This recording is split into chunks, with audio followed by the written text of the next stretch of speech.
Bonjour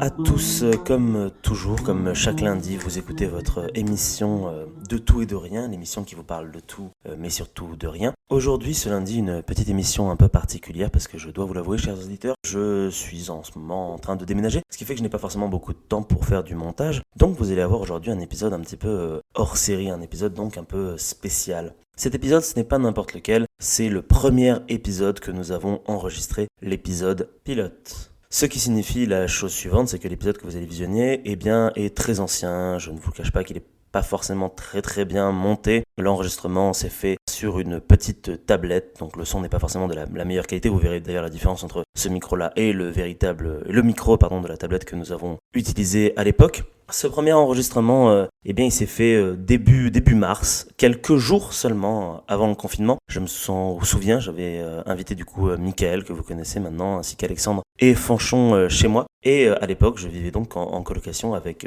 Raphaël, mais également avec Cécile et Vincent. Et du coup, j'avais plus ou moins, entre guillemets, forcé mes colocataires, on peut les plaindre au vu de la qualité de ce pilote, à participer à ce premier épisode. Vous savez comment ça s'est terminé. Au final, seul Raphaël a décidé de continuer à participer aux émissions. Vous voyez le travail formidable qu'il fait à chacune de ses interventions. C'est la personne qui est le plus intervenue au final dans l'émission. Et je l'en remercie vraiment du fond du cœur. Merci à toi, Raphaël, si tu entends ce petit message. Quoi qu'il en soit, vous allez rapidement voir que nous galérons, nous sommes un petit peu intimidés finalement par cette idée d'émission. Et ça nous montre aussi finalement avec un petit peu de recul que finalement on s'est quand même pas trop mal amélioré avec le temps. Mais cela, je vous laisserai seul juge de ce que vous en pensez. Je vous souhaite donc une très bonne écoute et j'espère que malgré tout cet épisode un peu test, ce premier épisode vous plaira. Merci à vous tous encore une fois. Bon écoutez, bienvenue à tous, je suis content de vous avoir aujourd'hui avec moi. On va faire un petit tour de présentation pour commencer, donc je propose qu'on aille de la droite vers la gauche. Donc à droite j'ai Vincent du coup. Comment ça va Vincent ? Ça va très bien, merci. Super. Merci de m'avoir invité. Mais je t'en prie Vincent, c'est naturel. Suivi de Fanchon. Bonjour. Oui, j'allais dire ton prénom, enfin je pensais que tu allais dire ton prénom en fait à la base. Donc, Oui non, mais tu le dis tellement bien que... c'est vrai, donc je vais continuer comme ça. Ensuite on a Michael du coup qui est là-haut. Mika. Bonjour à tous. Pour les intimes. Et bonjour à toi, Mika. À tous et à toutes, bien sûr. Oui, bien sûr. Ensuite, Alexandre. Bonjour. Raphaël. Bonjour. Et enfin, Cécile. Salut. Écoutez, bonjour à tous. Je suis donc très ravi de vous recevoir ici. Donc, c'est une émission qui est un peu particulière parce que c'est un pilote, donc ça va s'entendre très rapidement qu'effectivement, on ne sait pas vraiment de quoi on parle. Donc, ce que je vous propose, c'est qu'on parle plutôt de tout et de rien. Chacun va amener un petit peu un sujet dont il a envie de parler, les uns après les autres. On peut commencer chacun à son tour. Si vous avez une idée en particulier, on peut lancer un petit débat, quelque chose comme ça. Alors moi, j'ai peut-être un truc, effectivement. Tu pourrais peut-être aussi te présenter toi. Ah oui, c'est vrai, je me suis pas présenté, c'est vrai, effectivement. C'est toujours le problème, on oublie toujours un peu de se présenter soi. Moi, c'est Marc, du coup. Voilà, c'est moi qui suis votre serviteur pour commencer cette émission.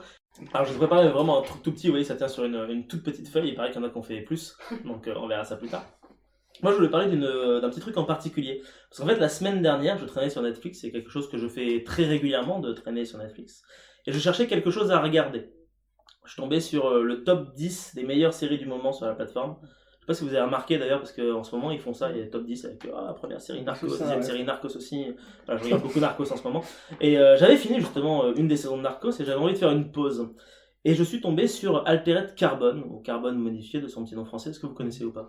De nom. Pas du tout. Je n'ai pas Netflix, alors je ne connais rien. Alors Altered Carbon, pour ceux qui connaissent pas, c'est une série de SF où en gros les gens ont réussi à stocker leur conscience dans un disque qui est placé près d'un rachis de leur colonne vertébrale. Du coup, s'ils meurent, il suffit de récupérer le petit disque et de le placer dans une nouvelle enveloppe corporelle. Plutôt sympathique. Mais donc il y a des enveloppes vides ? Oui, il y a des enveloppes vides. Okay. Du coup, en fait, en gros, c'est une série qui parle de notre rapport à l'immortalité et à l'apparence. En gros, qui est-ce que vous êtes en dehors de votre chair, de votre sang, de votre corps, tout ça.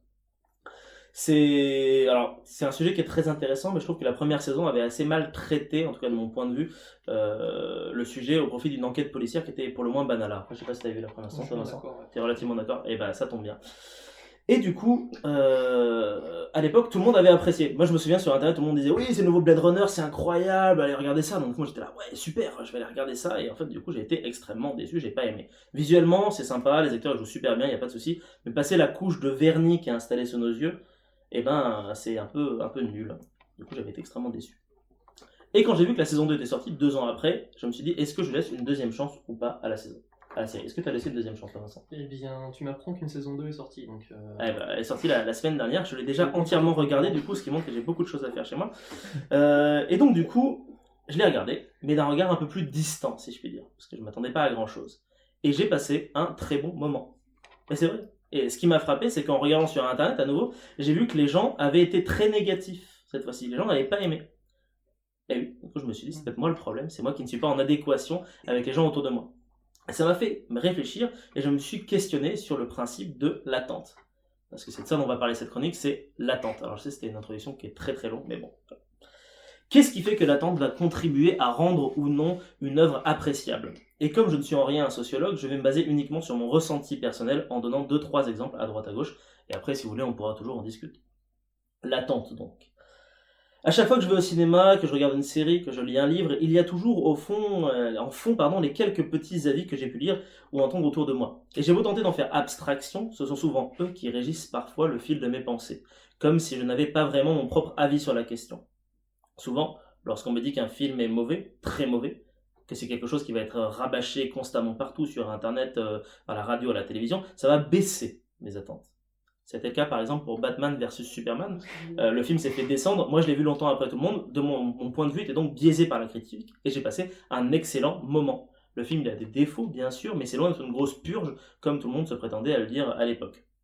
Et ça marche aussi pour les bons films. J'ai l'exemple qui me vient en tête de Black Swan de Darren Aronofsky. Est-ce que vous l'avez vu? Non. Oui. Qui a aimé Black Swan? J'ai complètement aimé Black Swan quand j'étais ado. Ouais. Je l'ai revu peut-être 5-6 ans après et j'ai beaucoup moins aimé. D'accord. C'était mais un film qui m'a marqué à l'époque. Bah, c'est justement ça, le fait que t'attends parce que tu veux le revoir et puis finalement... C'est exactement ça, je pense. Qui d'autre avait vu Black Swan? Du coup, tu l'avais vu, Je l'ai vu, oui. Et alors, t'as aimé? Oui, alors quand je l'ai vu, j'étais aussi ado comme Fanchon et en fait j'ai focalisé trop lorsqu'elle se grattait les ongles, etc. Et du coup j'associe maintenant ce film à ça. Donc du coup je l'ai pas revu parce que c'est plus quelque chose de douloureux dans le sens où physique, vraiment tu te fais du mal. Je sais que tu n'aimes pas gratter les ongles. Non, ouais. Clairement pas. C'est une précision. Et bah du coup, moi j'étais un peu comme vous, mais dans le sens inverse. C'est-à-dire qu'il s'est fait encenser par tout le monde. On dit que c'était un chef-d'œuvre extraordinaire. Et moi, pour une raison inconnue, obscure, je sais plus trop pourquoi, je l'ai vu longtemps plus tard. J'ai quand même vu au ciné, mais genre 4 ou 5 semaines après qu'il soit sorti. Donc du coup, tout le monde m'a dit va le voir, c'est incroyable, etc. Et j'y suis allé. Et du coup, bah, vous avez compris la logique. En gros, j'ai pas aimé. Ouais, j'ai un peu détesté ce film. Je saurais même pas dire ce que j'ai pas aimé dedans. C'est juste qu'en étant présenté comme parfait, instinctivement, j'ai cherché les défauts du film et j'en ai trouvé forcément. Ce film parfait, qui était sûrement juste un bon film, est devenu un film passable et complètement oubliable pour moi. D'ailleurs, même à l'heure actuelle, je me souviens même plus vraiment de ce qui se passe dedans. J'ai juste le ressenti qui reste, l'attente et la non-attente avaient détruit en somme une partie objective de ma critique. Ouais. Du coup, quelle est la solution? Moi, dans mon cas, c'est assez simple. J'ai essayé de plus lire de critiques avant d'aller au cinéma. Et donc, du coup, le problème, c'est comme on est submergé par des critiques, la seule solution que j'ai, c'est d'aller voir le film le plus rapidement possible. En gros, généralement, dès le jour de sa sortie. Sauf que ça marche pas vraiment. Pas toujours, quand il s'agit surtout d'un film très important, un film qu'on va attendre avec beaucoup d'impatience. Oui. Le point de vue sera à nouveau biaisé et même beaucoup plus. Et c'est là qu'on va parler d'un film, ou plutôt de plusieurs films. À votre avis, de quoi on va parler? Moi j'ai une petite idée. Non, moi je pense Camelot. On pense à Star Wars, effectivement, bien joué, Raphaël. Alors, détrompez-vous, quand l'épisode 7 est sorti, c'est pas un mensonge, j'ai fait la queue au ciné pendant 2 heures, je pense 2 heures et demie, avec des potes, pour être sûr de pouvoir être dans la première séance. L'attente, ça faisait, je sais pas, depuis qu'on savait qu'il allait sortir, que je l'attendais ce film. Enfin, il allait forcément être génial, c'était obligé. C'est un peu comme quand tu sais que tu vas manger une glace, mais que tu dois attendre extrêmement longtemps avant de l'avoir. C'est une allégorie qui est un peu chelou. Mais en gros, l'attente est tellement forte qu'en sortant de la salle, l'effet inverse de ce dont je parlais tout à l'heure, c'est produit en fait. C'est-à-dire que j'ai aimé le moment que j'ai passé. J'avais tellement attendu ce moment que je ne pouvais pas ne pas l'apprécier, sinon la chute aurait été beaucoup trop grande. C'est juste qu'en y réfléchissant petit à petit, les jours qu'on suivi, les mois qu'on suivi, l'esprit a déconstruit le mythe qui s'était créé lui-même, et j'ai fini par considérer Le Réveil de la Force comme étant un mauvais film. C'est presque un peu comme des étapes d'un deuil un peu chelou d'une certaine manière. Mais pour le dernier film, l'ascension de Skywalker, je n'attendais plus rien du tout de la saga, c'est-à-dire que c'était mort. Donc du coup, généralement, quand l'attente est morte, on se dit qu'on peut plus être déçu, et du coup, on va quand même apprécier un petit peu le moment passé. Que nenni. Le film a été pour moi une souffrance à regarder du début à la fin. Même sans attente, le point de vue ne reste pas objectif, car je suis certain que même si j'ai pas aimé le film, il doit quand même avoir quelques qualités mais je vous avoue, ça m'écorcherait trop la bouche de les donner. Des exemples comme ça, j'en ai à foison, ça marche avec Jurassic World, ça marche avec Alien, ça marche avec plein d'autres choses diverses et variées, je pense que vous en avez plein aussi. En fait, tout ça pour dire que l'attente, qu'elle soit forte ou nulle, tend à biaiser notre vision des choses. Et là, j'ai uniquement parlé de séries, de films, mais ça marche aussi avec n'importe quoi, le travail, la famille, les amours. Le problème étant qu'il n'y a pas vraiment de logique apparente à tout cela, puisque l'attente n'étant en fait qu'un facteur parmi tant d'autres qui fait qu'on apprécie ou non un bon moment. Bah, bravo d'abord. Ah, Mais ouais. merci. Chronique. Et merci pour ce Pardon. Bravo d'abord et merci. Merci d'avoir mis Voilà, des mots est-ce que sur... là, j'ai mis des mots sur quelque chose qui me tenait à cœur. Alors, voilà, donc du coup, si vous avez envie de parler un petit peu de votre propre notion d'attente, s'il y a des choses qui vous viennent, n'hésitez pas à nous les faire partager. Ben en fait, oui, je pense que ce que tu dis à la fin, c'est que ça marche pour les films, ça marche pour autre chose. Moi qui suis moins cinéphile, je dirais, j'ai moins ce problème-là. Pareil. Parce que, ouais. Par contre, il y a un truc qui me fait écho, c'est à la fin quand tu dis, même quand t'attends plus rien, en fait, t'attends quelque chose. Parce que t'as l'espoir que ce soit quand même un peu bon et que tu vas profiter de ton moment en réalité. Et bon, pour Star Wars, visiblement, c'était pas le cas. Je peux pas te dire, je l'ai pas vu. Donc, je peux pas donner mon avis. Si, mais je vais le voir parce que j'aurais pas payé pour aller au ciné. Ouais, moi, je l'ai fait. Mais oui, effectivement, moi j'ai j'ai ce sentiment pour d'autres choses qui vont me porter un peu plus pour en art, en musique. Parfois, j'attends beaucoup d'un album et parfois t'es un petit peu déçu, même si les 4 précédents ont été bons, par exemple. Moins en cinéma, ouais, moins en série. Bah, je pense que ça marche surtout sur les choses qui nous touchent de base en fait. Ouais. C'est-à-dire que si t'aimes la musique, ça va plutôt marcher pour la musique. Si t'aimes le cinéma, ça va plutôt marcher pour le cinéma en fait. Mais le principe psychologique doit rester probablement le même pour tout le monde. Par contre, c'est difficile, on peut pas s'enlever de l'attente en fait. C'est impossible. C'est totalement. C'est aussi un peu le moteur de la vie, mine de rien, d'attendre quelque chose, d'attendre un truc bien, un truc cool. Et donc, du coup, c'est aussi ce qui fait que on a souvent parfois plus de déceptions, en tout cas plus d'illusions de déception que de choses positives en fait. Comme à Noël, quoi. À Noël, on est toujours déçu par les cadeaux qu'on a, Mais alors oui, que même que oui, certains, on les attendait, on les a, et même quand on les a, on n'est pas content de les avoir, parce qu'on espérait autre chose, alors que c'est complètement de la poudre aux yeux, parce qu'au final, on les a demandé, ces choses, la plupart du temps. Voilà. Alors moi j'ai la solution pour ça. Voilà, Nous dans la famille, on n'offre pas de cadeaux. Ouais, bah, c'est vrai que c'est une bonne solution. Comme ça au moins. Ah, mais Après, enfin, tu peux avoir le sens inverse, parce que l'attente, ça peut être aussi une bénédiction dans le sens où ça va te permettre de prolonger ton bonheur. L'exemple le plus parlant, ça serait par exemple si tu étais dans un parc d'attractions et que tu devais attendre 1 heure pour faire un manège qui fait 2 minutes. Parce que tu sais que le manège, tu vas pas y rester longtemps, mais t'as toute une atmosphère. T'as les gens qui le font avant toi, t'as les gens qui partent, et donc du coup, tu vois qu'ils sont contents, donc tu te dis, bah je vais être content, même s'il y a toujours le risque derrière de se dire, ah bah je suis déçu, finalement il y avait bien 2 loopings au lieu de 3, et donc du coup, bah c'est un peu moins fun. Mais je sais pas, il y a aussi l'ambiance, les gens qui vont te faire plus ou moins apprécier l'attente. après, c'est clairement un truc... on va rentrer dans les débats d'idéologie là si vous voulez, mais pour moi l'attente c'est un truc qui vient de notre siècle et de notre culture en fait. Tu peux pas avoir d'attente au Moyen-Âge, à la Renaissance, quoi que ce soit, quoi, parce que c'est quelque chose qui a été créé de toutes pièces par l'homme pour nous et par nous. Parce que ça fait vendre, et donc c'est clairement un des moteurs du capitalisme aujourd'hui, l'attente, puisque si tu veux créer de la hype autour d'un produit ou quoi que ce soit culturel ou pas, hein, d'ailleurs, hein, je veux dire, moi je suis hyper hypé par les nouveaux Dyson, là, les aspirateurs là, qui font tout seul, et pourtant voilà, j'aimerais trop en avoir un, ça coûte super cher, voilà, mais si jamais un jour j'en ai un, je suis le plus heureux du monde, il faut le savoir. Et c'est pas vrai, finalement. Alors qu'en fait non, Ouais. en fait il va très bien mon petit aspirateur qu'on m'a donné, que j'ai même pas payé, tu vois, mais c'est juste que voilà, tu te crées des désirs en fait avec ces attentes là, et alors qu'en fait tu t'en as pas besoin, et alors que à des époques on était régi que par nos besoins, aujourd'hui on est régi par plus que nos besoins, on est aussi régi par les besoins qu'on s'est créés et qu'on nous a créés. Et c'est pour ça qu'aujourd'hui, cette histoire d'attente, pour moi, c'est un peu de la poudre aux yeux, c'est de l'illusion qui a été créée par cette société mercantile dans laquelle on vit. C'est très communiste de dire ça, mais bon, voilà, ça a le mérite d'être dit. C'est voilà. assumé, quoi. Voilà. Mais effectivement, l'attente, pour revenir sur Raph qui disait ça peut être positif aussi, je pense que c'est positif quand tu crées un projet ou que tu as une idée pour toi, pour te nourrir toi-même de quelque chose, ou pour créer quelque chose de tes mains, et qu'il te faut un peu plus d'argent, donc tu vas attendre patiemment de recueillir le budget, de pouvoir te poser, de rencontrer les bonnes personnes et tout ça. Et cette attente-là, elle peut être frustrante quand tu es en train de la vivre, mais elle va donner beaucoup plus de valeur à ce que tu vas réussir à faire à la fin. Donc c'est le seul moment où pour moi elle peut être bénéfique, c'est quand c'est toi le propre moteur en fait. Non, mais tu retournes sur ce que dit Marc, parce qu'en fait l'attente, plus il y en a, plus tu vas penser dans ton subconscient que forcément ça sera mieux, ça sera bien. Parce que si tu fais un projet et que le projet il est mûri sur le long terme, etc., tu auras plus de temps et de manière générale tu vas te dire bah ça fait quand même un certain temps que je trimballe mon projet et du coup il est quand même beaucoup plus performant, j'attends davantage parce que ça fait longtemps qu'on travaille dessus. Non, mais quand je parle de trucs personnels, c'est pour te nourrir toi, c'est pas forcément un projet professionnel. Mais tu vois, ça marche pour te nourrir toi dans le sens au propre comme au figuré, quoi. Ouais, enfin, il y a des projets que tu gardes depuis longtemps et que t'as pas avancé, quoi, tu vois. C'est pas la longueur de l'attente qui va faire. Tu peux le faire à tout, le fait de te préparer à bouffer, par exemple.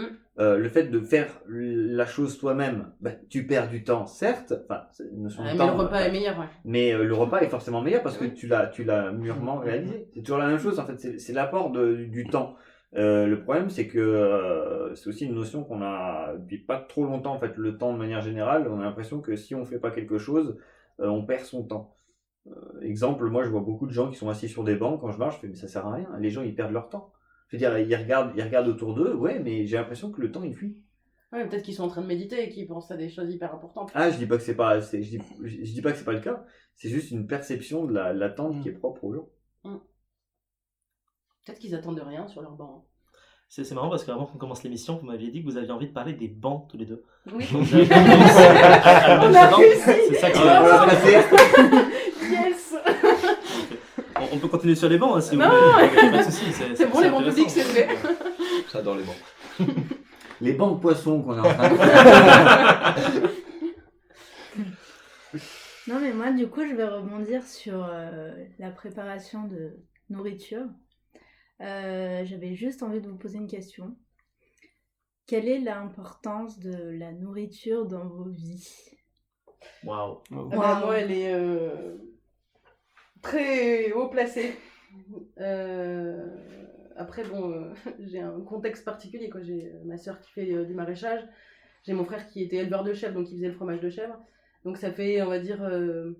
Enfin, mes parents aussi, hein, ils nous ont toujours nourris avec des légumes, jamais des plats préparés, des trucs comme ça. Donc j'ai été élevée comme ça, dans la bonne bouffe. Après, je suis espagnole, donc il y a aussi beaucoup de gras et d'huile d'olive et d'épices. Mais bon, voilà, il y avait ça à la base. Mais depuis quelques années, c'est le plus important, en fait. C'est là-dedans que je vais mettre le plus d'argent, en réalité. Parce que j'ai besoin de bien manger. Donc les légumes, je les achète chez ma sœur. Je vais aller chercher à ne pas avoir de plats préparés et à préparer moi-même. Donc des fois, oui, ça prend 1h30 à préparer. Mais je sais pas si bon, vous vivez avec moi pour certains. Donc vous m'avez déjà entendu dire putain, c'est trop bon. À la fin, quand je finis, en fait, je suis trop contente de manger ce que j'ai préparé. Et en fait, c'est une joie que j'ai retrouvée. Et quand je me fais pas manger, là, ça faisait une semaine que j'étais en bad et que j'arrivais pas à manger ou je mangeais un repas sur 2, je suis pas bien. Et en fait, là, de reprendre à refaire à manger, de prendre du temps, être en conscience quand je cuisine. Donc ça influence tes émotions. Ah, totalement, ouais. Totalement. Ouais. Et ça fait du bien, en fait. C'est beau. La malbouffe, ça me rend morose, en fait, vraiment. Non, mais je suis plus ou moins d'accord avec ce que tu dis. C'est juste que, effectivement, c'est vrai que quand tu prépares un plat, t'es content, t'as préparé le plat, et à la fin, t'es heureux, quoi. T'as préparé ton plat de lasagne, ou tes pintiflettes, ou tout ce que tu veux, et c'est fantastique, t'as le truc en face de toi. Mais après, c'est vrai que moi, ce que j'ai tendance à faire, c'est que, effectivement, comme tu as dit, quand on va moins bien, généralement, on se nourrit de manière différente. Ah ouais, totalement. Mais ça ne veut pas forcément dire qu'on se nourrit moins. Moi, j'ai un rapport avec la nourriture, ce qui fait que si je vais relativement très bien, je peux ne pas faire de plat, mais c'est juste que je vais manger plus sain, en fait, entre guillemets. Ou moins. Moi, par contre, quand je vais pas bien, à l'inverse, je vais même goinfrer. Donc, je vais me faire des plats qui vont être très très gras, je vais quand même me les faire parce que ça va créer de la satisfaction. Et le gras va créer, je sais pas, de l'endorphine, tout ce que tu veux, quelque chose que je vais pas avoir, que je vais être en manque. Et par contre, si je vais vraiment pas bien du tout, là, c'est le moment où je vais effectivement aller bouffer du kebab, du McDo. Alors, heureusement, nous, on vit à la campagne, donc le McDo, il faut faire 40 minutes de route pour aller le chercher. Et ça, c'est une joie. Mais à une époque où je vivais en ville, sans déconner, il y a des moments où moi, j'étais pas bien et tous les soirs, c'était un petit Deliveroo. Hein. Je me bougeais même pas le cul pour aller le chercher. On m'a amené mon truc à moi et je bouffais comme un gras. J'étais là, ah, je suis une merde en mangeant mon truc, mais après j'étais quand même content, tu vois. Enfin, donc après tout dépend. C'est-à-dire que la nourriture c'est à la fois quelque chose de positif, mais ça peut aussi être vecteur de quelque chose où ça peut devenir une souffrance aussi, même en mangeant quelque chose qui va être bon, parce que virtuellement, ce que je me commandais sur Deliveroo, c'était pas forcément de la merde, c'était pas le tacos du coin. Je me disais, quitte à me faire livrer un resto, autant me faire livrer un bon resto. Mais du coup, par contre, c'était de la bonne nourriture, mais de la nourriture tellement grasse, et c'était juste par flemme de pas me bouger le cul moi-même pour faire des trucs que je pouvais être capable de faire aussi, parce que j'adore cuisiner, hein. J'ai un rapport avec la nourriture qui est très, très chouette. Ça me vient aussi ça de mon père qui cuisine beaucoup, et aussi du fait que lui, il est chimiste, et que mine de rien, chimie et cuisine, ça va souvent un peu de pair, et moi, j'ai jamais fait chimie, mais par contre, du coup, j'ai appris à cuisiner grâce à ça. Par contre, je préfère partager la nourriture. En fait, Elle a raison. Ici, là, par exemple, on vit à 3 dans la coloc. On mange rarement ensemble. Alors, je dis pas de manger tout le temps ensemble, ça c'est pas un souci. Mais c'est quelque chose que je remarque quand j'étais avec ma famille ou en couple. Partager un repas, tu manges différemment en fait. Déjà, tu manges moins vite. Tu prends le temps, alors que quand tu entends tes propres couverts, quand tu manges à l'arrache, tu reposes ton assiette et puis Mais c'est tu prépares différemment aussi. Du coup. Ouais, Tu parce que cuisines tu pas pareil, prépares aussi pour l'autre et ouais, tu fais attention à ce que tu vas mettre. Et puis, je sais pas, il y a une odeur dans la maison, c'est quand même hyper chaleureux la cuisine. Et soit dans les boulots, soit dans le stress un peu ambiant de notre société, parfois on n'a pas le temps de prendre le temps de cuisiner. Moi, ce que j'essaye de faire, c'est que quand j'ai mes légumes, je les cuisine tous, et puis comme ça, t'as moins à préparer et que ça dure moins longtemps, mais c'est pas forcément évident pour tout le monde, selon le boulot qu'on a. Et je trouve que c'est un peu triste, en fait, qu'on prenne pas le temps de bien cuisiner, et surtout de partager le repas, parce que... Ou voilà, moi, je peux avoir une spécialité, je la fais partager aux autres, et puis inversement, il y a un échange culturel, il y a des goûts que t'aurais pas... Enfin, des associations de goûts que t'aurais pas faites... C'est voilà, à midi on était cool, on était tous autour de la table, C'est ce que j'allais dire, c'est sympa quoi. En fait ça fait du bien, mais surtout on n'a pas mangé différemment, on a mangé différemment, c'est pas goinfré quoi, on a mangé chacun notre part et puis c'était, tu vois ce que je veux dire, c'est moins boulimique je trouve. Mais non, mais justement parce que le repas c'est aussi parce que là on parle depuis qu'on a commencé le sujet, c'est surtout le repas dans un cadre solitaire. C'est moi je fais comme ça la plupart du temps, etc. Et c'est vrai que quand tu parles de manger avec d'autres personnes, forcément ça change le cadre. C'est-à-dire que tu vas parler avec les gens, et je pense que déjà la majorité des personnes qui me connaissent savent que je mange très très lentement.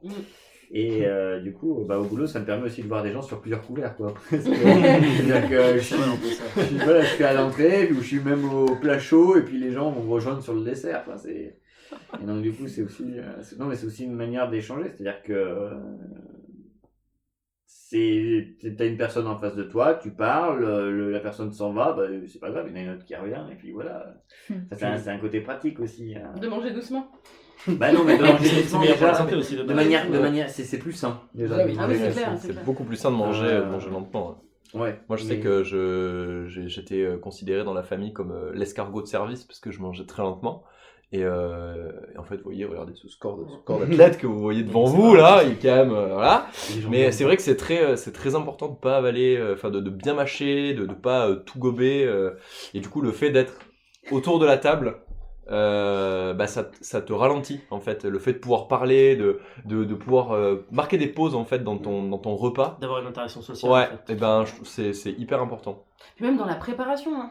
Je te regarde pas. Pourquoi tu me regardes moi? En fait, je prépare des trucs. Oui, mais il y a des fois où tu vois, tu vas venir poser la casserole, remonter, faire un truc, revenir quand l'eau bout, si tu fais des pâtes, tu vois. Ouais. Et t'es pas dans ta conscience du repas que tu vas te préparer. Ça va être le moment, ça va être la préparation de ton plat au moment où il est dans ton assiette, tu vois, que tu vas y mettre du cœur et de la conscience. Mais je trouve que c'est dans toutes les étapes de cuisson qu'il faut, il faut te préparer un moment pour ça, parce que ça va être pour toi, dans ton corps, tu vois. Je sais pas comment. Attends. Attends. Non mais ok, je vois ce que tu veux dire. Je dis pas qu'on va pas perdre du temps mais... dans une cuisson d'un truc, tu peux faire autre chose, mais Mais quand, ouais, Non, mais il a l'habitude de le faire. J'entends bien, mais je vois ce que tu fais. Quand tu fais des pâtes, on est d'accord que tu mets l'eau à bouillir, que tu te casses, tu vas regarder une vidéo. Je vais regarder une vidéo mais après, je redescends. Quoi. Sinon, je m'emmerde à regarder la bouilloire dans des yeux pendant 10 minutes. Super. En fait, c'est aussi ce que je fais, mais des fois, quand il y a des gens, en fait, quand j'ai des invités à la maison, quoi que ce soit, même si c'est pour faire des pâtes, je reste devant mes fourneaux. Ah oui, non, mais ça, c'est différent. Pour moi, il y a deux choses. C'est quand tu reçois et quand t'es tout seul. Ouais. Quand t'es tout seul, tu peux faire d'autres choses. Enfin, ce côté où tu t'en fous un petit peu parce que, toi, tu vas juste manger ton truc et après, tu vas regarder, à tout hasard, Narcos devant, voilà, comme par hasard. Et puis après, tu t'en fous. C'est juste une fonction d'avaler. Par contre, ouais, mais du coup, tu prends pas la nourriture comme quelque chose qui va te nourrir. Tu prends, enfin, c'est non, juste, moi, c'est vital. Mais c'est vrai que, comme ce que disait Raphaël tout à l'heure, effectivement, la nourriture, quand tu la partages avec d'autres personnes, elle prend un autre sens. Elle prend un sens plus social, en fait. Et plus sympathique aussi. Et toi, Fanchon, parce que tu poses la question mais tu réponds pas. C'est vrai en fait, pourquoi Quel tu est ton lançais ce rapport, sujet en fait à la C'est pas mon problème, hein, moi. Moi, je vous pose une question. Moi, je mange pas. Je rebondis Rebondis. Tu peux poser sur une autre question, la ce soir. déprime, les sentiments, tout ça. Ouais. Moi, j'ai tendance à pas manger quand je suis déprimée. Parce que justement, la nourriture, pour moi aussi, c'est un plaisir. Et du coup, quand je suis déprimée, j'ai pas forcément envie de me faire plaisir. En fait, de toute façon, il y a deux écoles qui existent vis-à-vis de la nourriture. T'as les gens qui, quand ils sont déprimés, ils vont arrêter de manger parce qu'ils ont plus envie de se faire plaisir. Et t'as les gens qui, quand ils sont déprimés, ils vont manger encore plus pour se faire du mal avec quelque chose qu'ils aiment, tu vois. Moi, c'est mon cas. C'est du réconfort. Non, mais t'as le côté effectivement de manger plus quand t'es pas bien, mais au contraire justement de manger, mais justement parce que t'as le côté réconfortant de manger aussi, ça fait du bien et tu penses à autre chose. Pendant que tu cuisines, au moins tu te vides les idées. Pendant que tu cuisines, tu fais autre chose. C'est sûr que bon, moi le premier, moi qui fait rien en ce moment, qui suis tout seul, je fais des pâtes à longueur de semaine pratiquement tout le temps et du coup c'est chiant. Mais du coup, il faut que je continue à bouffer les mêmes pâtes que la veille et au final. Non, mais c'est presque sacré le moment de faire à manger. Tu vas nourrir ton propre corps pour qu'il aille. C'est pareil que d'aller en forêt quand tu dis ah bah tiens je vais faire un tour. Il faut y aller en conscience, sinon juste sortir faire le tour de ton quartier et revenir, ça t'a pas fait du bien si tu t'es pas dit c'est pour moi que je le fais, c'est pour respirer, pour aller voir, tu vois. Et je pense que donner plus de valeur à un moment. Enfin, tu te chéris toi-même quand tu te fais bien à manger, je trouve. C'est te faire du bien, c'est t'apporter à toi quelque chose. Et quand moi je vais mal, quand je vois que ça fait une semaine que j'ai mangé que des pâtes ou que j'ai pas mangé, mais j'ai tendance à me dire, ok non, va au fourneau, achète-toi des légumes. Ou légumes, si moi je mange sain, mais après tu peux manger autre chose, quoi. Mais juste tu prends le temps, t'es là avec toi-même et c'est sur toi que tu le fais, quoi. Ou des lasagnes, il y a des trucs bons dans les lasagnes. Il y a tout qui est bon dans les lasagnes. Tout est bon dans les lasagnes. Avoir le fromage. Non, même juste faire des. Enfin, tu vois, par exemple, l'autre jour, là, j'ai pas dormi de la nuit, j'ai fait une insomnie de ouf et je me suis réveillé à 6h et j'ai fait des crêpes. Ouais. 6h du matin. Attends, quand C'était dimanche dernier. Putain, moi c'était avant-hier. Incroyable. On est connectés, mec, on se tape des insomnies comme ça là. Là, je te jure, t'as fait des crêpes aussi, toi? Non, je me suis levé à 5h du matin et j'étais comme ça dans mon lit et j'attendais qu'Alice se réveille. Comme ça. Ah, mais il n'y avait aucune comparaison. Parce que moi, une insomnie, j'en ai fait une il y a 2 jours, quoi. Mais comment ça se fait que tout le monde fasse des insomnies comme ça? Bon, il y a 2 jours, c'était la pleine lune. Ah, bah voilà, c'était ça. Parce que c'était il y a 2 jours. C'est ça, en fait. Ouais, j'ai vachement dormi il y a 2 ans. Non, t'es un loup-garou en fait, t'es parti. Et bah, du coup, personnes qui ont disparu dans le village. La pleine lune, si vous voulez. on va parler du rapport avec le sommeil des gens. C'est très actuel. Est-ce que vous dormez bien, vous? Quelle est l'importance du sommeil dans vos vies? Combien d'heures dormez-vous par jour? Attention, les heures subites sont aussi importantes que les heures que vous octroyez vous-même. 6h30. Tu dors 6h30 à 7h. Ouais. De 6h30 à 7h, moi pareil en ce moment. Ouais. Mais pas, moi ça fait quelques années en fait que je me rends compte que j'ai beau me coucher à pas d'heure ou tôt, je me lèverai toujours 6 ou 7 heures après. Bah, c'est un peu la même chose. Avant j'étais plutôt sur du 8-9. Et là depuis, c'est normal, hein, c'est notre âge, hein. depuis quelques mois je suis passé sur du 6-7 et c'est un peu chiant parce que je me réveille toujours autant la nuit donc en fait je dors pas énormément. Ouais. Pour ou contre le pyjama? Est-ce que t'avais vraiment prévu cette question? T'avais prévu le fil du truc? T'as vu un grand blanc. Totalement con. Complètement Là, pour. il y a le truc, mais... Contre le pyjama? Moi je suis très pour le pyjama. Contre le pyjama? Ah ouais. C'est trop. Alors, qu'est-ce que t'appelles un pyjama? La définition du pyjama? Alors que... Un habit qui te couvre pendant la nuit. C'est ça ou pas? C'est un habit qui te couvre pendant la nuit? Bah oui. Ouais, moi j'aime bien le pyjama. Enfin, Tu veux un pyjama entier C'est bas un et haut vêtement que tu utilises seulement pour Pour dormir. dormir. Ouais. Moi j'utilise des survêtements et des vieux t-shirts pour faire ça. Est-ce que ça marche ou pas? Oui, c'est... Oui, pour j'aime moi... les pyjamas alors. Ok. Alors oui. Enfin non, je... En gros, la je porte question pas c'est de qui pyjama. dort nu ou qui dort habillé, quoi, plus ou moins. Oui, mais bon... Le pourquoi? Ou c'est par rapport à celui qui est en face de toi qui porte un pyjama? Ou c'est juste nous envers nous-mêmes si on doit porter des pyjamas ou si on est pour ou contre? Je sais pas, moi, tu dis ce que tu veux. Attends, mais c'est important! Est-ce que j'accepte que la personne qui partage mon lit soit en pyjama? Non, mais de toute façon, t'as rien à Non, dire mais sur la c'est personne qui dort sur globalement, lui. S'il a je envie sais d'avoir pas, un pyjama, c'est- il a un pyjama. Ah oui, bien sûr. Ah oui. C'est plus pour toi, oui. Ah non, j'aime bien ne pas en porter. Voilà. Par Ah, contre, tu sais pas. par contre, quand je me lève, forcément, j'en mets un pour traîner. En On va fait, dire que c'est- j'ai t'as un plus qu'un pyjama pyjama, t'as un de... habit de après-réveil, quoi. Ou de Avant réveil, avant après-réveil, coucher, quoi. et puis... On appelle de après- chill. Le chill, bien sûr. Le pantalon Les de vêtements. chill, ça c'est important. D'ailleurs, mais non, mais tu vois, c'est quand même important parce que tu vois, la dernière fois, vous me racontiez l'anecdote de votre boîte d'allumettes qui cramait. Ouais. Bah, quand tu dors à poil, c'est chiant parce que tu dois t'habiller si jamais tu dois partir en urgence ou quoi que ce Bah, soit. je sors à Ça, poil. c'est vrai. Ouais. Mais, non mais si j'avais senti le cramer, je serais sortie toute nue. Oui, mais Je m'en attends, fiche, tu sors je m'en toute fous. nue la nuit et tout, en fait, tu crèves pas du feu, mais d'hypothermie. C'est sûr, c'est chiant. C'est chiant. Non, mais c'est Non, vrai. mais on peut Ah, se ré- non mais on peut on peut se réchauffer, on peut trouver un endroit où tu peux te caler enfin Ah bah, tu pourras te réchauffer dans ton salon s'il brûle, effectivement. Mais non, mais devant la maison, c'est bon. Je suis C'est bête. un peu de joie, c'est bon. Mais du coup, attends. Puis les pompiers, ils arrivent forcément avec des couvertures de Oui. survie, donc c'est bon. Est-ce que t'es la seule personne dans cette table qui préfère dormir nu qu'avec un pyjama, du coup, ou est-ce qu'il y en a d'autres? Ben, moi, c'est moitié-moitié. Ça dépend Le des fois. t-shirt, c'est ok. En été, par exemple, j'ai tendance à plus dormir à poil, effectivement, mais c'est en été parce qu'il fait hyper chaud. Ouais. Mais après, en hiver, je suis bien dans mon pige, quoi. Alors, Bah, moi, comment, j'aime pas porter de vêtements. pantalon ou de bas. Ah, Ça voilà, me c'était ça presse. la question. À poil ou à poil avec un slibard ou un shorty. Ah ou oui, est-ce que le n'importe quoi. slibard fait partie du Voilà, pyjama c'est ou ça. pas? Est-ce que la ça question. fait Parce partie? que juste avoir un slip, c'est comme Parce que avoir moi, un pyjama ou pas. Parce que moi, c'est pareil. En été, C'est je dors l'inverse. juste avec un. C'est avec, si t'as un pyjama, pour moi, un pyjama, c'est que T'as t'as rien en dessous. Moi, t'as t'as pas de soit au choix t'as un pantalon et un t-shirt ou un truc comme ça dans le genre, et, Mais pas de sous-vêtements. ou une robe de nuit avec son vêtement, mais quelque chose par dessus quoi. Mm. Et si t'as pas de sous-vêtements, bah c'est soit tu dors nu, soit tu dors avec des sous-vêtements, mais tu considères pas les sous-vêtements comme un pyjama Non. parce que tu le portes la journée aussi, tu vois. Oui. Sinon tu porterais un pyjama plus des vêtements. Ben moi la dernière fois je suis allée faire mes courses en pyjama. Enfin en pyjama avec cet habit de chill. Vas-y, Ce n'est donc pas un pyjama. Non mais j'aime pas dormir avec quelque chose. Je Oui, préfère et en plus je me réchauffe plus vite en hiver si j'ai rien que si j'ai un pyjama. Ouais, mais ça c'est tout le monde. Ça c'est Et mathématique. ce qui fait que ben voilà quand j'ai un peu froid, au moment où je vais me coucher j'ai un petit peu Mathématique, froid, je préfère tout enlever et me chauffer direct. C'est compris quoi. C'est mon corps, c'est ma chaleur, c'est très bien. Alex, Sinon, t'avais j'ai un des truc à raconter, je crois. Ouais, alors moi je voulais vous parler un petit peu musique, hein, évidemment, pour ceux qui me connaissent ça paraît assez logique. Moi je voulais vous parler, bah là encore ça paraît logique, d'un album de Pink Floyd, sorti donc en 1979, c'est The Wall. Certainement l'un des Je connais albums le plus connu pourtant. Pink Floyd, pour rappel, c'est un groupe qui était formé à Londres en 1965 par Syd Barrett, donc à la guitare et au chant, Roger Waters à la basse et au chant, Nick Mason à la batterie et Richard Wright au clavier et au chœur accessoirement aussi. Alors déjà Pink Floyd, vous savez ce que ça veut dire? Je m'en rappelle plus, Rose. je suis déçue. Rose. Ouais. Non, alors justement, Pink Floyd marrant. toujours les flamants roses, non. Ouais, c'est ça. Non, parce que flamant rose en anglais c'est flamingo, hein, comme en espagnol.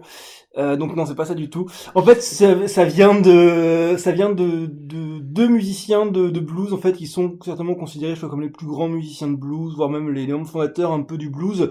On a Pink Anderson et Floyd Council. Donc j'ai pris les deux prénoms, et ça fait Pink Floyd en fait, tout simplement. Donc c'est un hommage. C'est un hommage, voilà. Alors, à la base, c'était The Pink Floyd Sound, et rapidement, c'était devenu juste Pink Floyd, en fait.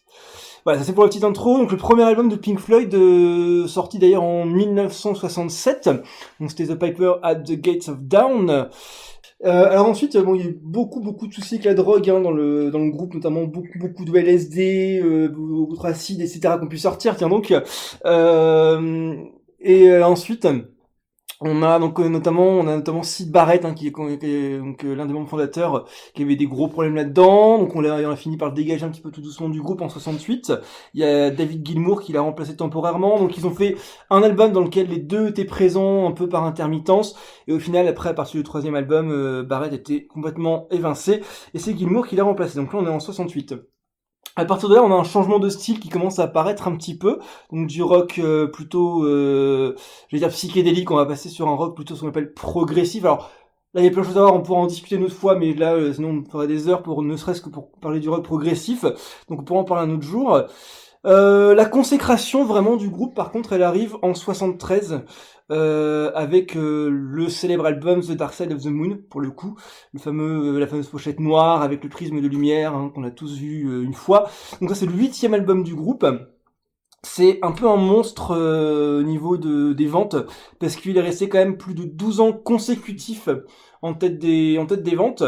18 ans au total, mais 12 ans consécutifs, c'est énorme, quoi. Ça n'a jamais été fait. Je crois qu'il y a Queen une fois qui a dû faire peut-être un peu plus, un album de Queen qui a fait un peu mieux, je crois, une fois, mais sinon c'est vraiment rare. C'est de tous les temps, de toute l'histoire de la musique, c'est le 3e album le plus vendu de tous les temps. Le premier étant Back in Black de AC/DC et Thriller, facile, de Michael Jackson, bien évidemment.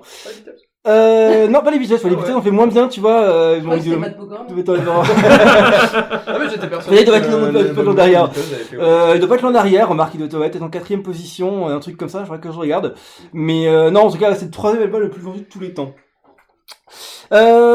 Et donc après, 6 ans plus tard, donc arrive en 79, donc leur 11e album pour le coup, The Wall, auquel je vais m'intéresser un petit peu aujourd'hui, qui est considéré comme le dernier grand succès du groupe. Ils ont sorti quelques albums un petit peu après, mais c'est vraiment considéré comme le meilleur, en tout cas le dernier meilleur album. Après, c'est un peu des échecs commerciaux, puis ça devient de moins en moins intéressant. Bon, c'est autre chose.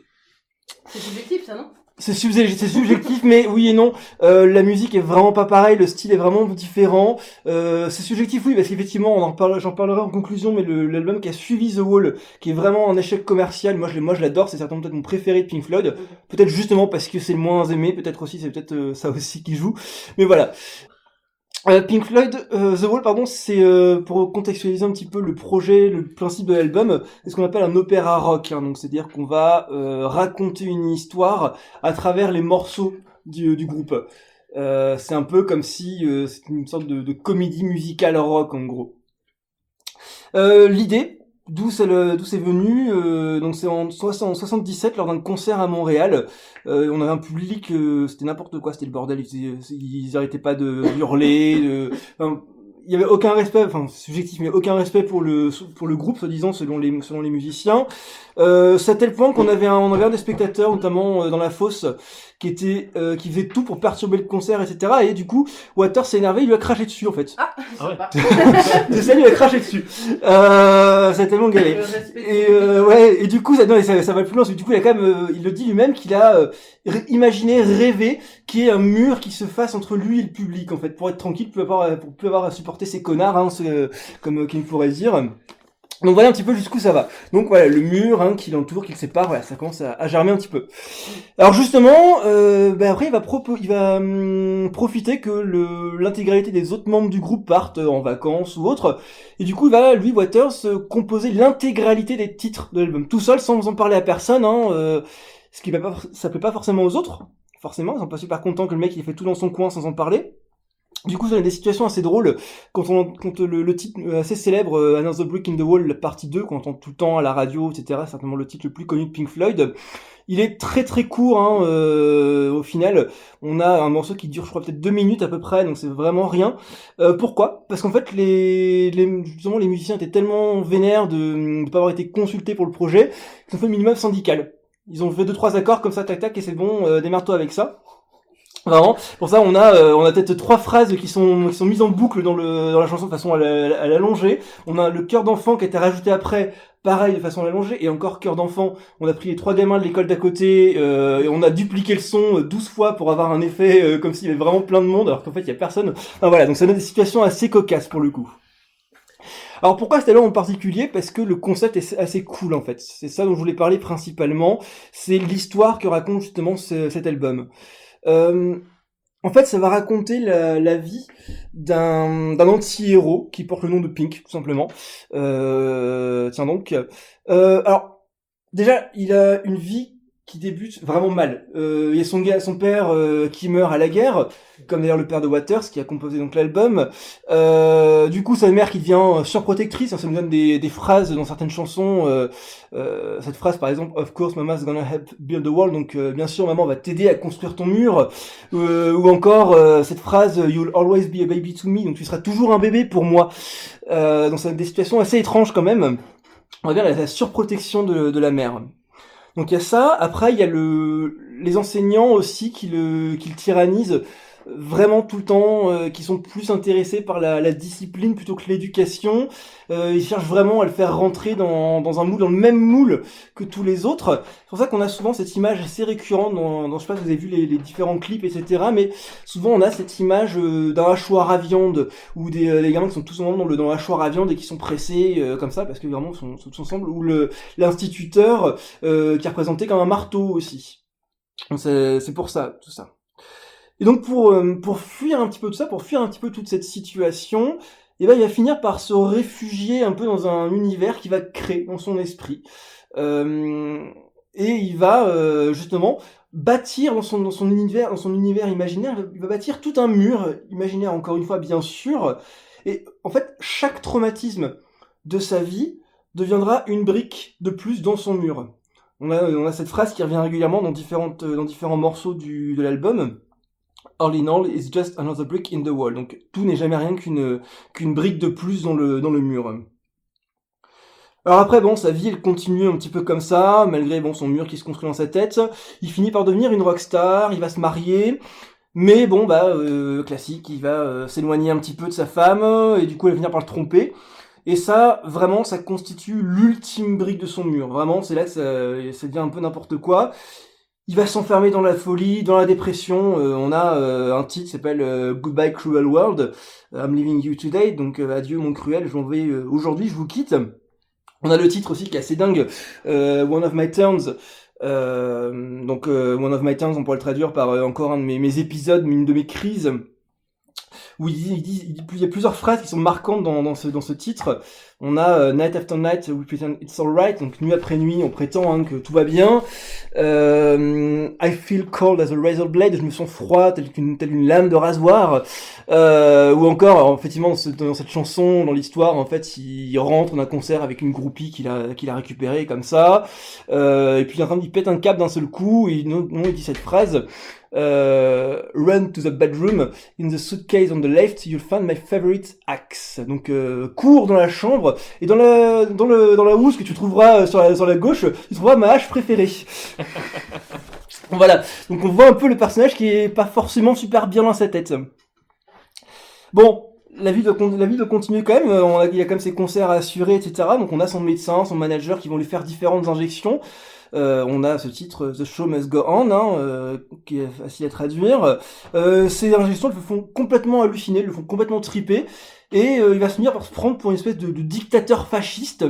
Et ces concerts, ça devient des espèces de prestations néo-nazies en fait. C'est vraiment dingue. Ça devient vraiment dingue.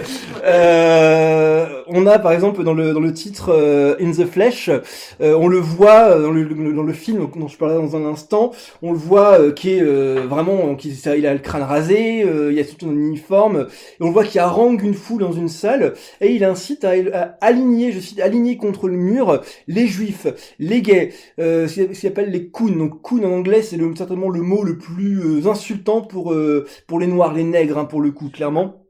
C'est certainement plus insultant que ça. Donc tous ceux qui sont présents dans la salle, tous ceux qui, je cite, ne sont pas comme lui.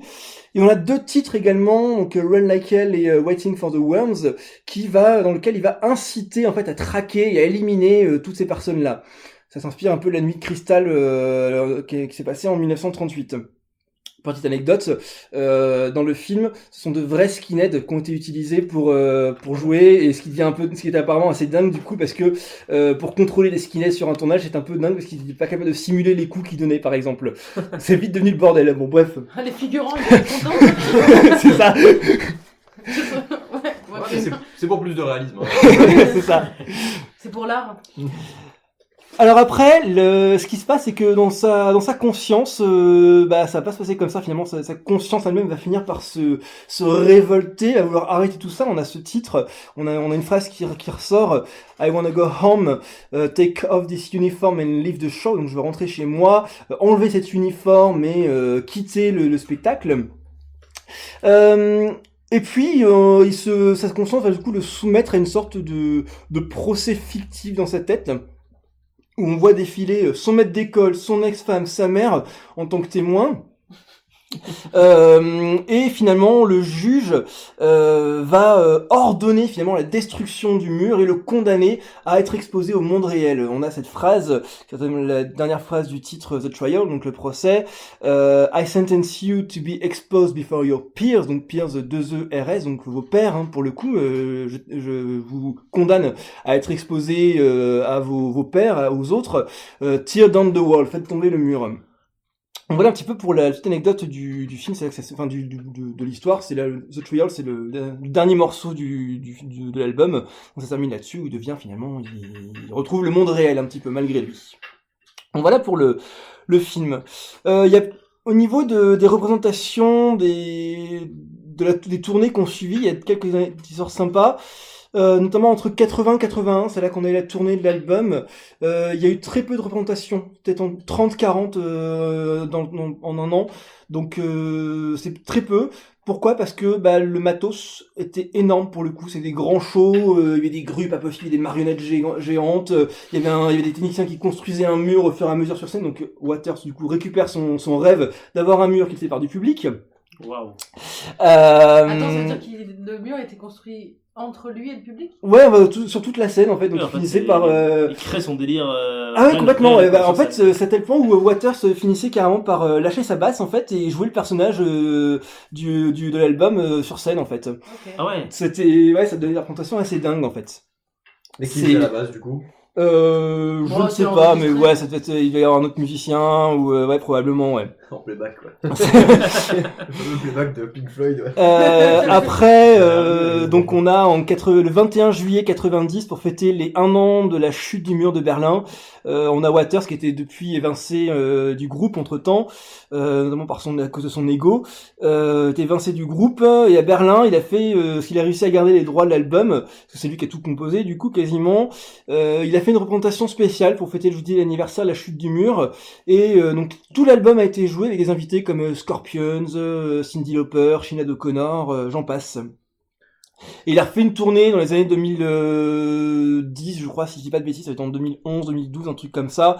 Il fait toute une tournée mondiale assez dingue, et le dernier spectacle c'était au Stade de France en fait.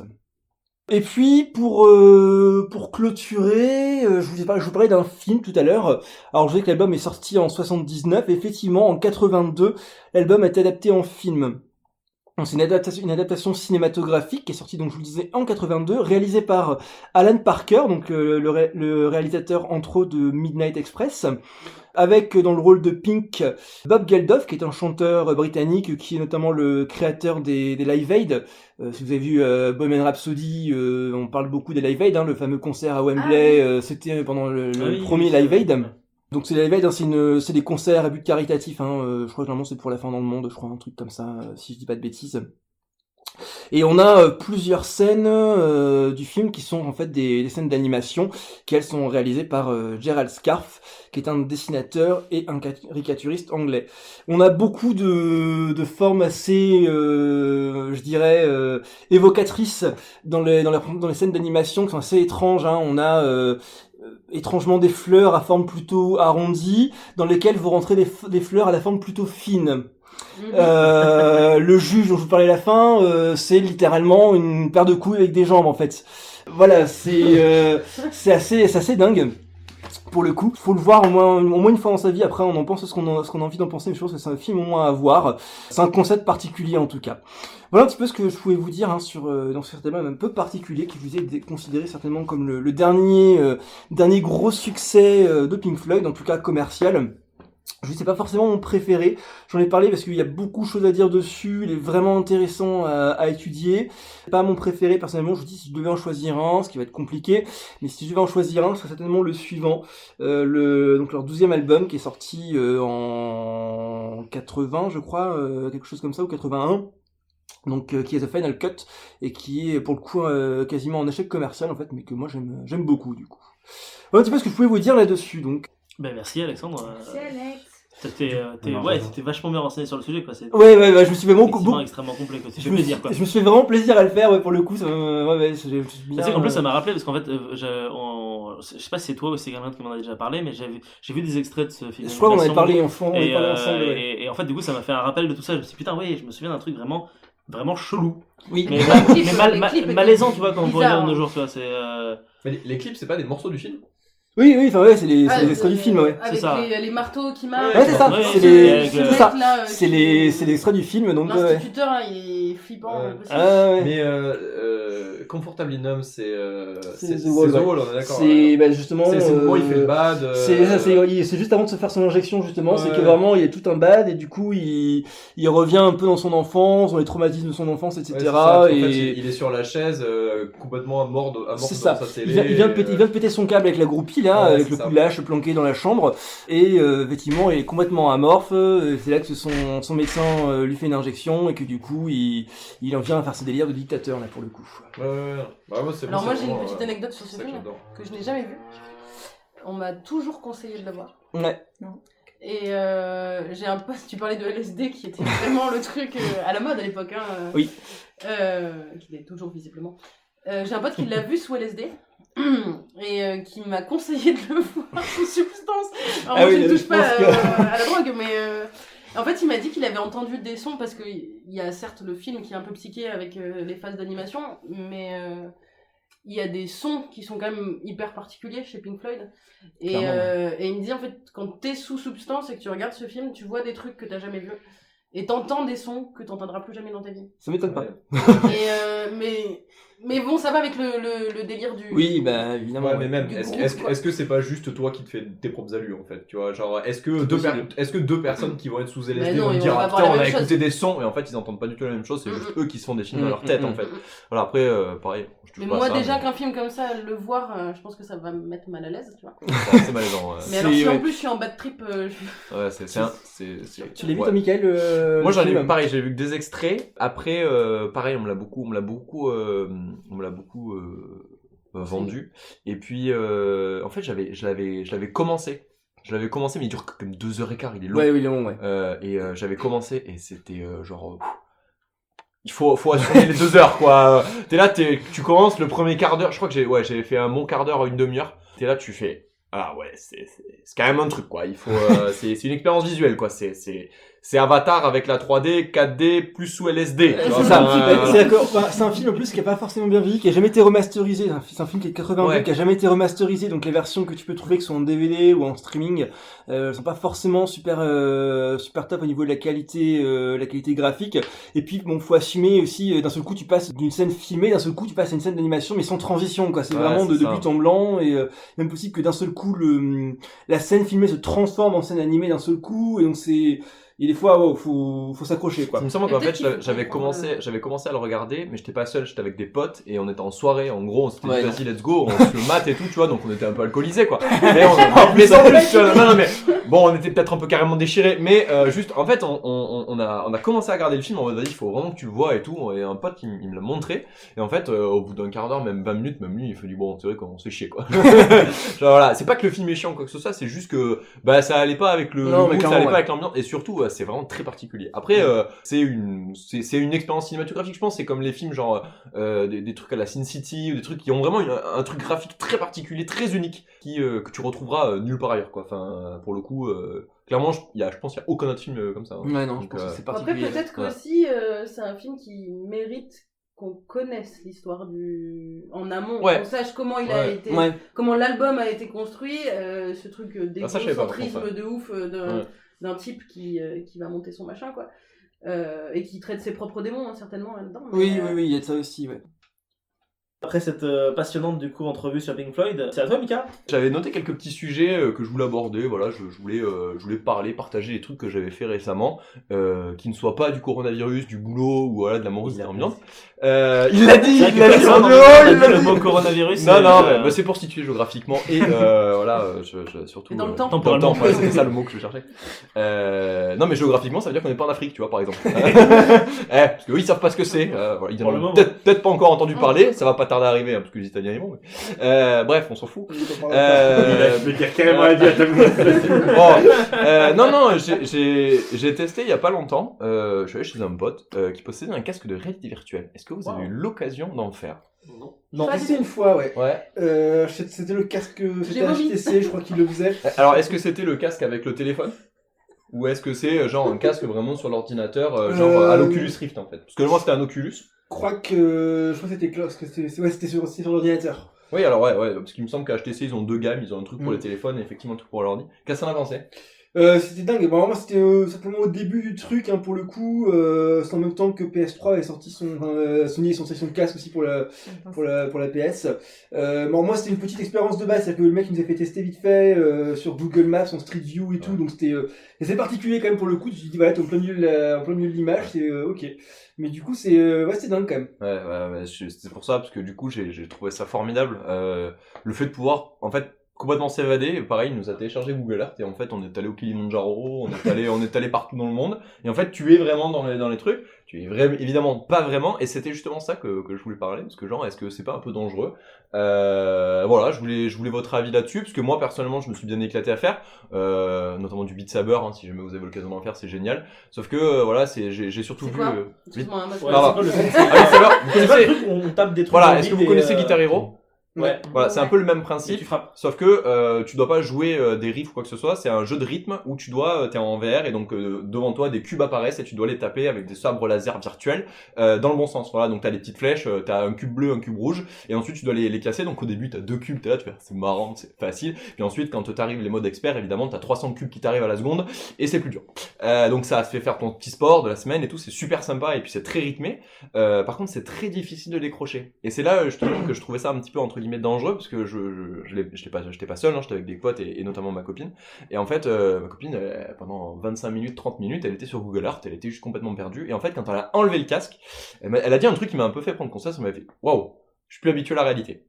Et là, je me suis dit, en plus, c'est quand même un truc très actuel et tout, les notions de réalité virtuelle, en plus avec comment ça s'appelle, les androïdes et tout ça, enfin bref, la technologie qui finit par nous rattraper. Est-ce que finalement, voilà, des films comme Ready Player One, trucs comme ça, qui nous disent, qui nous décrivent des mondes un peu apocalyptiques à cause de la VR, est-ce que vous pensez vraiment que ça va arriver, ou est-ce que ça vous éprouve plus de curiosité quoi que ce soit, ou vous en avez rien à faire, tout simplement?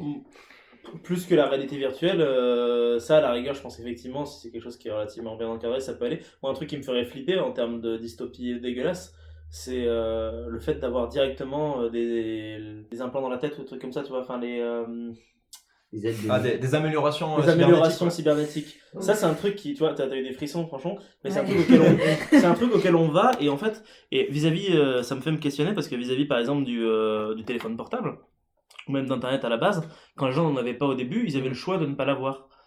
Et en fait, le problème, c'est que la société, elle est allée dans ce sens-là. Et au bout d'un moment, maintenant, si tu veux faire de l'administratif, si tu veux avoir un boulot, etc., tu es obligé d'avoir un tel, possiblement un smartphone, c'est quand même mieux, tu es obligé d'avoir Internet, ou alors sinon, tu es un peu dans la merde. Et moi, ce qui me fait flipper, c'est si jamais on va dans ce coin-là, dans cette idée que tu es obligé d'avoir des implants cybernétiques, des trucs comme ça, de transhumanisme, c'est ça que je cherchais, d'être obligé d'être comme ça pour pouvoir vivre, bah, ça me ferait flipper un peu. La réalité virtuelle à côté, ça peut aussi être un défaut parce que si jamais tu peux switcher en virtuel avec ton truc, enfin, le futur. De toute façon, le principe de la dystopie, c'est de t'alarmer sur des problèmes du futur. Donc de base, c'est souvent des problèmes qui sont proches, plus proches qu'on ne le pense. Ne serait-ce par exemple, regarde Minority Report, par exemple, le fait de traquer les criminels juste via des actions que tu n'as pas encore faites ou que tu vas possiblement faire. Aujourd'hui, on est capable plus ou moins de faire ça, de repérer les gens s'ils sont potentiellement agressifs ou non via des caméras de vidéosurveillance. Ouais, s'ils non, ont c'est une ça. barbe. Non, ils ont une barbe, voilà. Donc il y a des côtés flippants. Moi, la VR, je sais pas si je serais intéressé peut-être d'en faire, mais je pense que j'aurais envie de, comme tu disais, gerber en fait au bout d'un moment.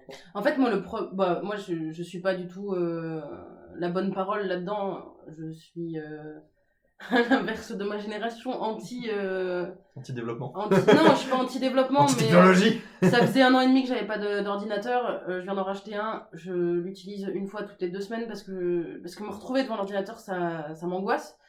Alors que avant, je voulais faire de la 3D, quoi. C'était vraiment quelque chose qui m'intéressait. Maintenant, j'ai vachement peur de ça. Mon portable, il y a des fois où j'arrive pas à décrocher. Ça m'est arrivé là dans les mois où j'étais au chômage de noter sur un cahier, genre là tu mets ton portable sur hors ligne parce que t'as besoin de temps pour toi, d'aller marcher, d'écouter de la musique ou quoi. Et de se dire que déjà pour de la technologie du quotidien, je suis obligée de me noter des trucs. Alors la VR, moi ça m'angoisse au plus haut point en fait. Mais la technologie et l'avancée technologique pour le divertissement me fait flipper parce qu'on arrive dans des temps où peut-être qu'on n'aura plus besoin de travailler parce que si le progrès va assez vite, il y aura des ordinateurs qui travailleront à notre place, parce qu'il y aura des trucs qui feront les choses à notre place, et qu'on aura tellement de temps libre qu'on sera plongé là-dedans, dans cette surconsommation de produits technologiques. Et la VR, c'est quand même quelque chose qui arrive, la réalité virtuelle. C'est quelque chose qui arrive assez vite et qui prend beaucoup de place actuellement. Donc ça m'angoisse, plus qu'autre chose. Ok. T'as pas l'air d'accord, franchement. Non, mais j'étais vraiment en train de réfléchir à ce que tu disais. Je sais pas si on travaillera moins un jour, enfin j'espère, mais... Moi, je suis un peu comme toi, j'y crois pas trop. En fait, je trouve qu'on a toujours dit, oui, il y a des nouvelles technologies, donc du coup, on travaillera moins. J'ai l'impression que ça n'arrive pas, en fait. Non, mais il y aura toujours des gens pour travailler. Enfin, c'est pas que je dis on travaillera moins, mais je crois pas trop au monde où on n'aura plus besoin de travailler et finalement, on aura juste besoin de se divertir, quoi. Moi, je suis plus tendance à croire que le divertissement va au contraire nous permettre enfin, pas nous permettre, mais permettre au gouvernement plutôt de faire en sorte qu'on se pose pas trop de questions. C'est un peu comme le jeu du cirque, tu vois, du pain et du sang, comme ça, le peuple, il gueule pas, quoi.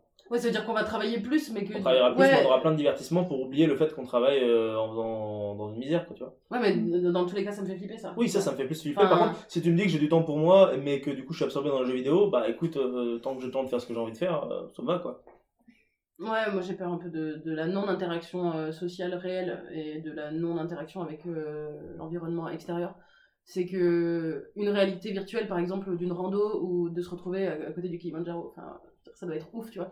Mais putain, t'as pas l'air, t'as pas les odeurs, t'as pas ça, et en même temps, quand tu reviens, t'es un peu déboussolé quand t'enlèves ton machin, t'as peut-être un peu perdu l'équilibre, les proportions sont pas les mêmes, t'es dans ton salon alors que t'étais dans un espace hyper grand.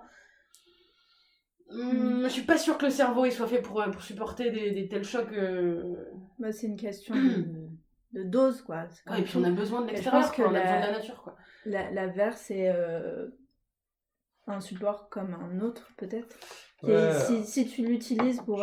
Enfin, moi, j'ai eu l'occasion de regarder un court-métrage comme ça qui était ouf, parce que t'es vraiment plongé dans un autre univers, du coup. Mais en soi, ça a pris 1/4 d'heure de ma vie et j'en garde un très bon souvenir. Et j'aurais peut-être pas eu ces émotions-là, etc., avec un autre support, quoi. Ouais, moi tu vois, genre, je comprends le côté alarmiste là-dessus. Après, je pense qu'il faut pas non plus, au diable, quoi, trop non plus tomber dedans. Dans le sens où, tu vois, même les, alors peut-être qu'un jour ces barrières elles sont bonnes, mais il y a quand même encore aujourd'hui des barrières de sécurité là-dessus. Dans le sens où voilà, t'as les petits messages dessus, il te dit voilà, tu devrais penser à aérer ton esprit, enlève ton casque et tout. T'as les petits messages qui te disent pour éviter que justement tu restes des heures et tout. Mon pote qui l'avait, il disait moi ça m'arrive de rester 7-8 heures dessus. Effectivement, c'est vrai que tu vas pas trop le temps passer parce que tu t'éclates dessus, quoi.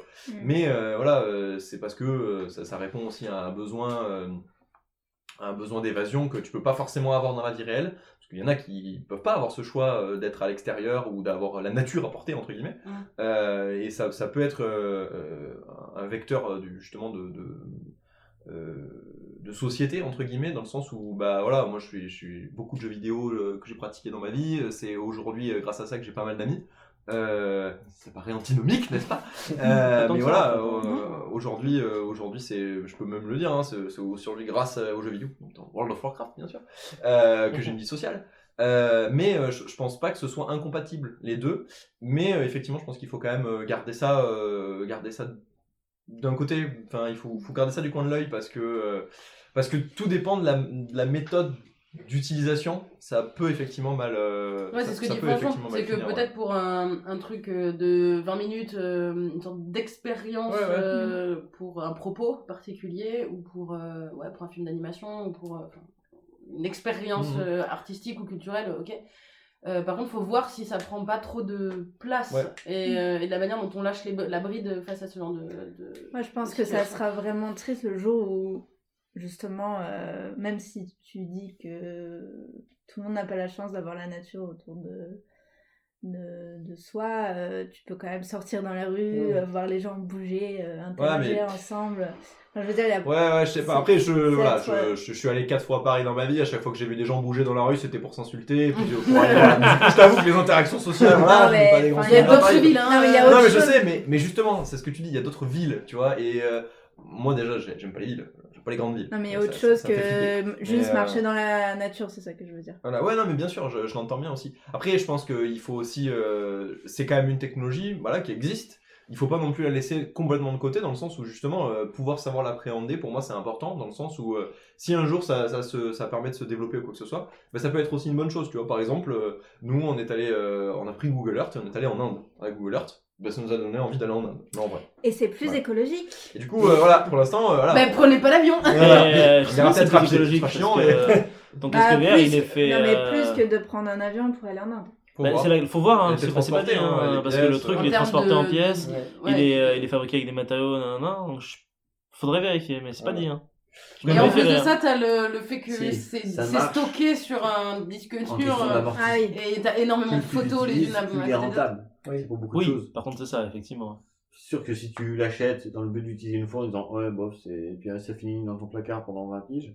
Effectivement, ça t'a coûté cher. Ça t'a coûté cher, ça coûte cher aussi à la planète, certes, et puis en fait mais je pense que la VR déjà c'est qu'on soit d'accord ou pas, c'est une suite logique du processus de outre le monde extérieur, parce que oui, j'entends, tu peux te balader dans la nature, etc., mais tu peux aussi via la réalité virtuelle aller à des endroits où de toute façon tu peux pas aller parce qu'ils n'existent pas non plus.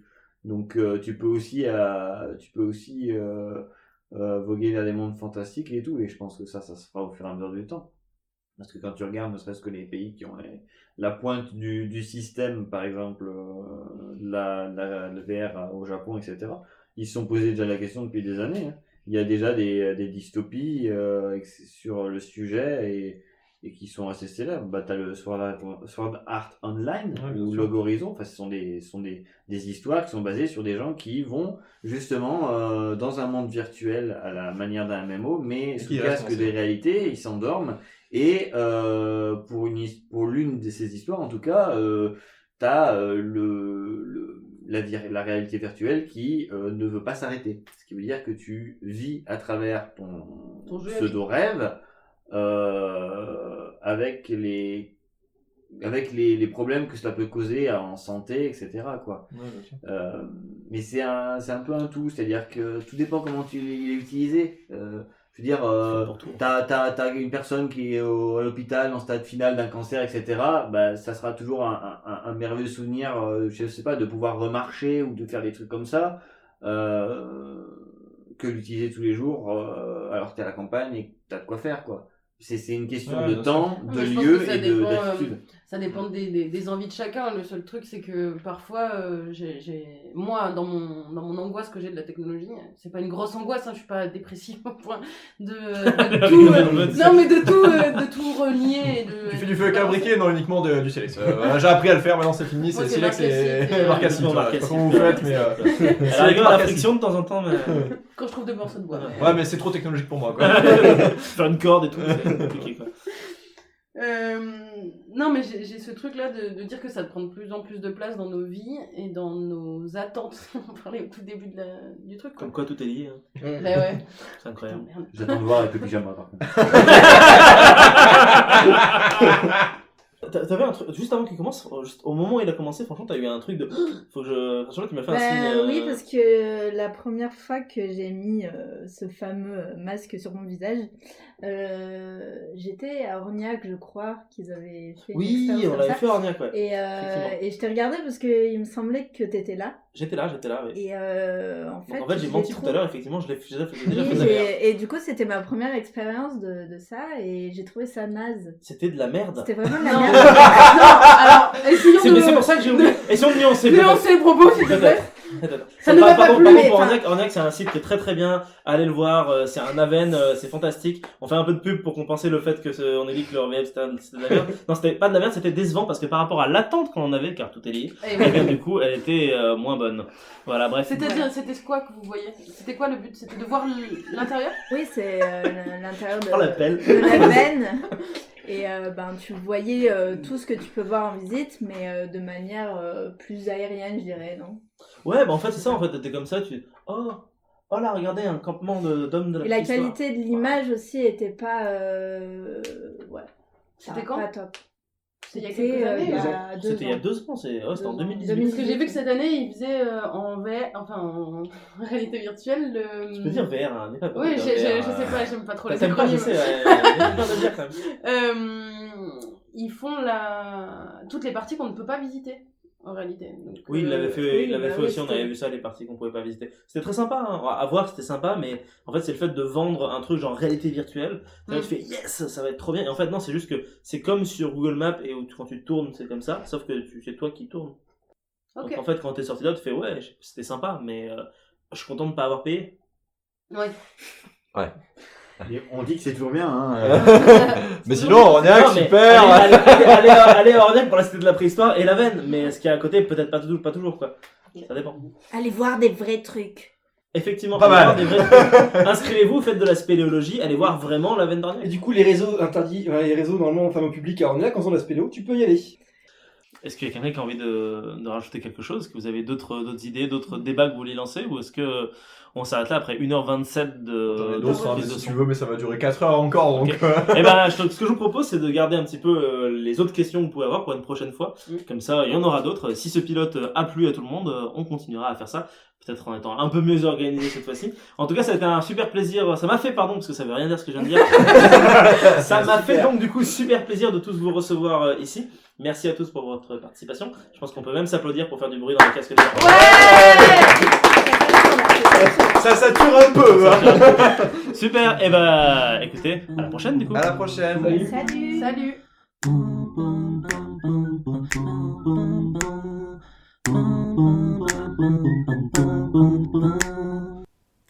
Pilote. L'épisode pilote.